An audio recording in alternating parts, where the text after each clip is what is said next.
ಜನಸೇವಕ ಸುದ್ದಿವಾಹಿನಿಯ ಸಮಸ್ತ ವೀಕ್ಷಕರಿಗೆ ಸ್ವಾಗತ. ಸುದ್ದಿ ಚಿನ್ನದ ನಾಡು ಕೋಲಾರ. ಕರ್ನಾಟಕ ರಾಜ್ಯ ರೈತ ಸಂಘ ಹಾಗೂ ಹಸಿರು ಸೇನೆ ಕೋಲಾರ ಜಿಲ್ಲೆ ಕೆ ನಾರಾಯಣಗೌಡರವರ ನೇತೃತ್ವದಲ್ಲಿ ವಿಶ್ವ ರೈತ ದಿನಾಚರಣೆಯನ್ನು ಒಂದು ದಿನ ಮುಂಗಡವಾಗಿ ನಗರದ ಹಳೆ ಬಸ್ ನಿಲ್ದಾಣದಲ್ಲಿ ಬಹಳಷ್ಟು ಅರ್ಥಪೂರ್ಣವಾಗಿ ಆಚರಿಸಲಾಯಿತು.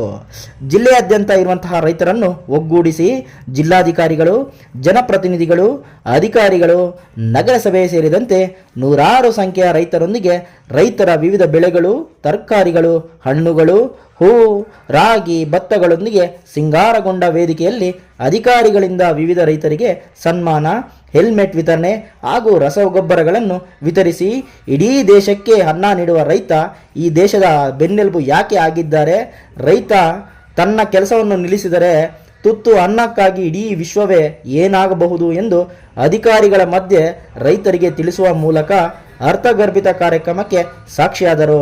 ಕರ್ನಾಟಕ ರಾಜ್ಯ ರೈತ ಸಂಘ ಹಾಗೂ ಹಸಿರು ಸೇನೆ ಕೋಲಾರ ಜಿಲ್ಲೆ ನಾರಾಯಣಗೌಡರ ತಂಡವು ಇಂತಹ ಕಾರ್ಯಕ್ರಮಕ್ಕೆ ವೇದಿಕೆಯಾಗಿತ್ತು.